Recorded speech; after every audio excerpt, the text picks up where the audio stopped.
नमस्कार, सुप्रभात। मैं सत्येंद्र कुमार मौर्य लक्ष्मी प्रसाद मेमोरियल पब्लिक स्कूल गोला बाजार से। आज हम सभी लोग शिव पूजन सहाय जी द्वारा लिखित माता का अंचल नामक पाठ का अध्ययन करेंगे, जो एक बाल केंद्रित रचना है। किस प्रकार का से माता का ममत्व बच्चे के प्रति समर्पित होता है और बच्चा कैसे बिना हिचक के अपनी पूरी बात माँ के सामने रखता है और माँ बच्चे के बात को किस हद तक समझने में सार्थक सिद्ध होती है। इन सब बातों को ध्यान में रखते हुए शिव पूजन सहाय जी ने इसमें माँ और बच्चे के बीच में जो आपसी जो लगाव है, जो दोनों का एक दूसरे के प्रति जो आत्मनिर्भरता है, उसको इसमें दर्शाने का प्रयास करते हैं। नाम से ही स्पष्ट होता है कि माता का आंचल, अर्थात आंचल मतलब होता है पल्लू, छाया, ममत्व। और इस तरह से बच्चा के घर जहाँ रहता है उस परिवेश में तो परिवार के बहुत से सदस्य होते हैं, लेकिन बच्चे का जो लगाव होता है वह ज़्यादा अपनी माँ से होता है।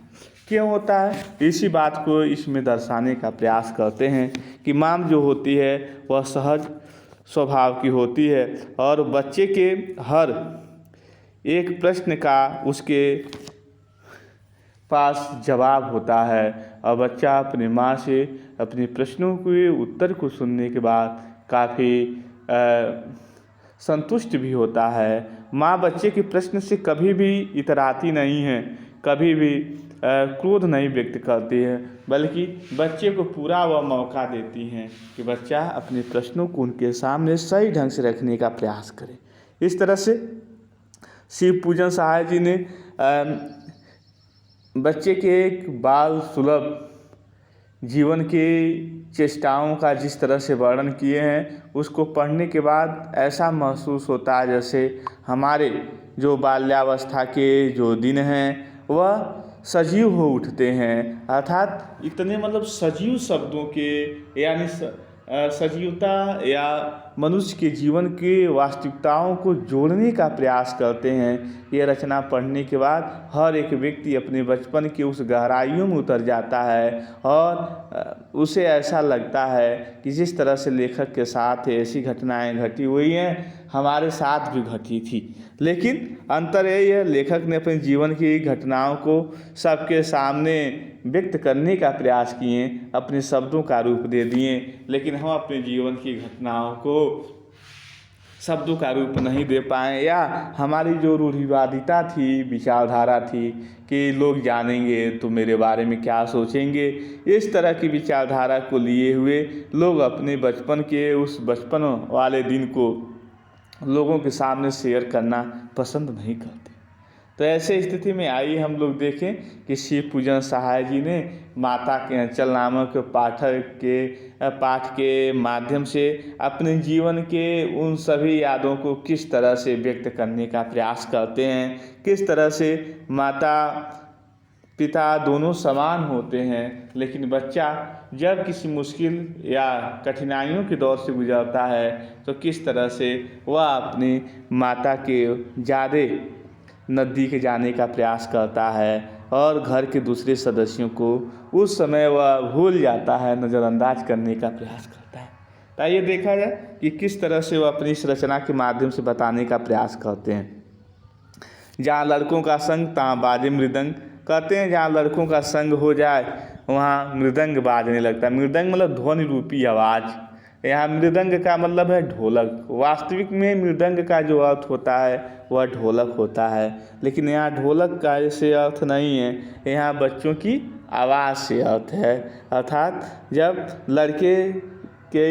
एक समूह इकट्ठा हो जाता बच्चों का, तो इतना ज़्यादा शोर करना शुरू करते हैं कि जैसे लगता है कि वह अपने शोर शराबे से जो वातावरण का जो परिवेश है उसको वह तोड़ने का, सन्नाटे को तोड़ने का प्रयास कर रहे हैं। जिस तरह से कोई वाद्य यंत्र बजता है तो उसकी निकलने वाली जो ध्वनि है पूरे सन्नाटे को तोड़ देती है। जहाँ बूढ़ों का संग, जहाँ बूढ़े लोग इकट्ठा हो जाते हैं तहाँ खर्चे का तंग, तो वह अपने खर्चे के बारे में हिसाब किताब बताते हैं कि किस तरह से उनकी घर गृहस्थी में पैसे के अभाव होने के कारण या पैसे आ रहे हैं तो बच नहीं रहे हैं इत्यादि बातों का जिक्र कहते हैं। हमारे पिता तड़के, तड़के मतलब होता है कि ललाट, या कहते हैं ना हमारे पिता तड़के यानी प्रभात सवेरा कहें कि हमारे पिता तड़के, कहते हैं बहुत तड़के उठ जाते हैं, यानी हमारे पिता तड़के उठकर निबट नहाकर पूजा करने बैठ जाते थे। हम बचपन से उनके अंग लग गए थे, यानी उनके संग लगे। पिताजी का संग मुझे बहुत अच्छा भाता था। अब पिताजी सुबह नहा धो के बैठ जाते थे। हम बचपन से उनके अंग लग गए थे। माता से केवल दूध पीने का नाता था, माता से केवल दूध पीने का नाता था। पिताजी के साथ ही मेरा ज़्यादा समय व्यतीत होता था। माता से केवल दूध पीने का नाता था, इसलिए पिताजी के साथ ही हम भी बाहर की बैठक में सोया करते। इसलिए पिताजी के साथ हम भी बाहर बैठक में सोया करते। वह अपने साथ ही हमें भी उठाते और साथ ही नहला धुलाकर पूजा पर बिठा लेते। पिताजी के साथ लेखक का इस तरह से लगाव होता है। पिताजी सुबह जब उठते हैं तो लेखक भी जो बाल्यावस्था में हैं वह भी उठ जाते हैं और पिताजी के साथ नहाना धोना पूजा पाठ करना, इस तरह से वह अपनी बाल काल के समय को बताने का प्रयास कर रहे हैं। हम भभूत का तिलक लगा देने के लिए उनको दिक करने लगते। दिक मतलब जिद। पिताजी ललाट पर अपने भभूत का तिलक लगाते थे और हम भी पिताजी से भभूत का तिलक लगाने के लिए जिद करते, कुछ हंसकर कुछ झुझलाकर। पिताजी कुछ हंसकर कुछ झुझलाकर और कुछ डांटकर वो हमारे चौड़े लीलाट में त्रिपुंड कर देते। इस तरह से हम जहाँ तिलक लगाने की बात करते वह कुछ हंसकर झुझलाकर और डांटकर। पिताजी हमारे ललाट में, हमारा ललाट बचपन में भी चौड़ा था। त्रिपुंड यानी त्रिपुंड होता है जैसे एक प्रकार का तिलक जिसमें ललाट पर 3 आड़ी या चंद्रकार, अर्थात जिस तरह से भोलेनाथ जी की ललाट होता है उस तरह का बना देते थे। हमारे लीलार में भभूत खूब खुलती थी, खुलती मतलब सुंदर लगती थी। सिर में लंबी लंबी जटाएं थी, सिर में हमारे लंबी लंबी जटाएं थी। भभूत रमाने से हम खासे बम भोला बन जाते थे। और इस तरह से लंबी लंबी हमारी जटाएं थी, अर्थात हमारे मुंडन संस्कार भी नहीं हुए थे। और इस तरह भभूत लग जाने से हम एक भोले बाबा की तरह बन जाते थे, उस तरह से दिखने लगते थे। पिताजी हमें बड़े प्यार से भोलानाथ कहकर पुकारा करते। पिताजी हमारे वास्तविक चेहरों को देखकर हमारा नाम रख देते हैं भोलानाथ, और भोलानाथ कहकर ही हमेशा पुकारा करते। फिर होता क्या, पर असल में हमारा नाम था तारकेश्वर नाथ, लेकिन हमारा तो असली जो नाम था वह था तारकेश्वर नाथ। हम भी उनको बाबूजी कहकर पुकारा करते। हम भी अपने पिताजी को बाबूजी कह के पुकारते थे और माता को मैया, और माता जी को हम मैया भी कहते थे। जब बाबूजी रामायण का पाठ करते तब हम उनकी बगल में बैठे बैठे आईने में अपना मुंह निहारा करते थे। पिताजी जब रामायण का पाठ करते तो हम उनके बगल में बैठ जाते थे। अब बैठ के जो रखा हुआ जो आईना होता है, दर्पण होता है, उसमें हम अपना मुंह निहारते थे, देख रहे थे अपने चेहरे को। और जब वो हमारी ओर देखते तब हम कुछ लजा कर, जब पिताजी हमारे को कभी कभी देख लेते थे तो हम उस समय मुस्कुरा कर या लजा कर आईना नीचे रख देते थे। वह भी मुस्कुरा पड़ते थे और हमारी इस गतिविधि को देखने के बाद पिताजी मुस्कुरा पड़ते थे। पूजा पाठ कर चुकने के बाद, पूजा पाठ इस तरह से समाप्त हो जाने के बाद पिताजी चुकने के बाद वह राम राम लिखने लगते। पिताजी राम राम लिखने लगते। अपनी एक रामनामा बही पर 1000 राम नाम लिखकर वह अपनी एक रामनामा बही थी, उस पर वो 1000 बार राम नाम लिखते थे। वह उसे पाठ करने की पोथी के साथ बांध कर रख देते थे। पिताजी यही काम रोज करते थे। जब वह पूजा पाठ कर लेते थे तो 1000 बार वह राम के नाम को लिखते थे और उस पोथी यानी बही के साथ बांध के रख देते थे। और इस तरह से शिव पूजन सहाय जी बताते हैं कि पिताजी का इस तरह से राम नाम शब्द में विश्वास होता है। अब आगे वो कहते हैं कि किस तरह से 500 बार कागज़ के छोटे छोटे टुकड़े पर, फिर वो 500 बार कागज़ के छोटे छोटे टुकड़ों पर राम नाम लिखकर आटे की गोलियों में लपेटते और उन गोलियों को लेकर गंगा जी की ओर चल पड़ते थे। और फिर उनको 500 बार फिर वो छोटे छोटे कागज़ पर लिखते थे और आटे की गोलियों में क्या करते थे, वह राम नाम लिखकर आटे की गोलियों में लपेट देते थे, गोली बना देते थे और गंगा जी को चल पड़ते थे। उस समय भी हम उनके कंधे पर विराजमान रहते थे। उस समय भी हम पिताजी के कंधे पर विराजमान रहते थे। जब वह गंगा में एक एक आटे की गोलियां फेंक कर मछलियों को खिलाते, गंगा जी किनारे जाते थे, गंगा मैया की जय करते हुए आटे की बनी हुई गोलियां जिसमें राम नाम के छोटे छोटे कागज़ के टुकड़े लगे हुए हैं, वह मछलियों को खिलाते लगते। तब हम उनके कंधे पर ही बैठे बैठे हंसा करते थे। जब वह मछलियों को चारा देकर घर की ओर लौटते, हम उनके कंधे पर इस दृश्य का बड़ा आनंद लेते थे और हंसा करते। जब वह मछलियों को चारा दे के जब घर लौटते, तब बीच रास्ते में झुके हुए पेड़ों की डाली पर, जब बीच रास्ते में पेड़ों की झुकी हुई डालों पर हमें बिठा कर झूला झुलाते थे। क्या करते थे, कभी कभी बाबूजी हमसे कुश्ती भी लड़ते। रास्ते में कभी कभी बाबूजी इतने प्रफुल्लित रहते थे कि हमसे कुश्ती लड़ने लगते थे, अर्थात काल्पनिक कुश्ती लड़ने लगते। और फिर होता क्या है, वह शिथिल होकर हमारे बल को बढ़ावा देते।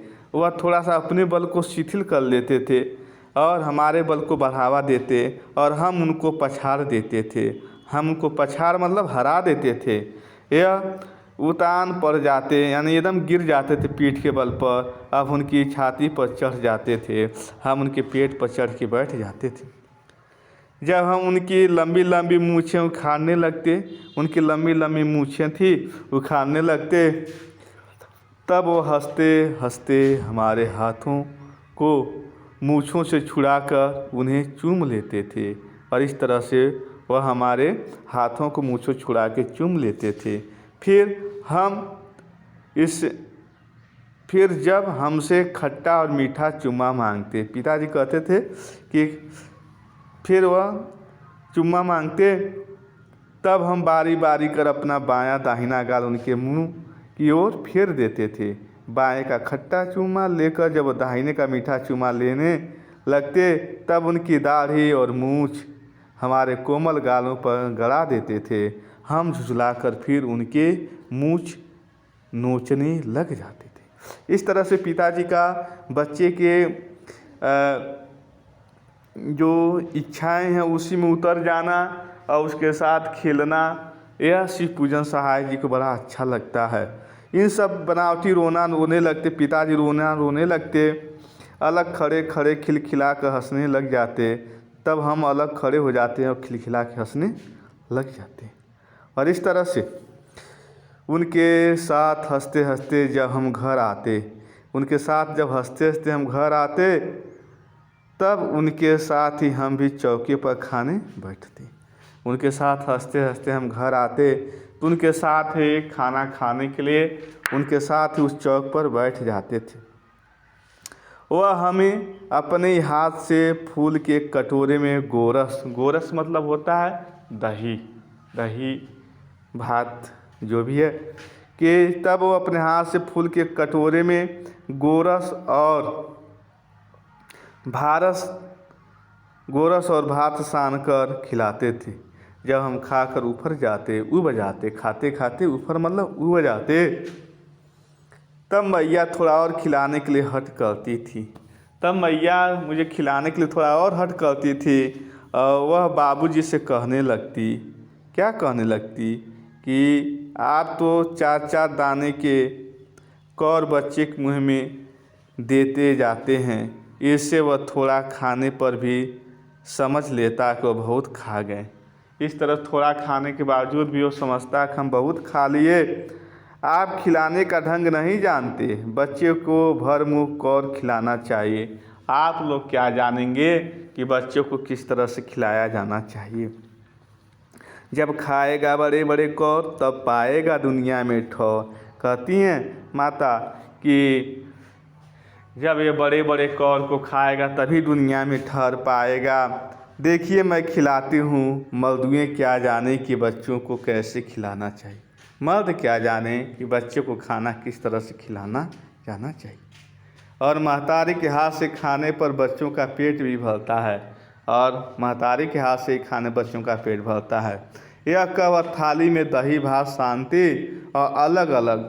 अब देखिए माता क्या करती हैं, दही भात तो सान लेती हैं और अलग अलग नाम दे देती हैं। कहती है तोता है, यह मैना है, यह कबूतर है, यह हंस है, यह मोर है आदि के बनावटी नाम से कौर बनाकर यह कहते हुए खिलाती जाती हैं कि जल्दी खा लो नहीं तो उड़ जाएंगे। कहती हैं जल्दी से तोता वाला खा लो नहीं तोता उड़ जाएगा।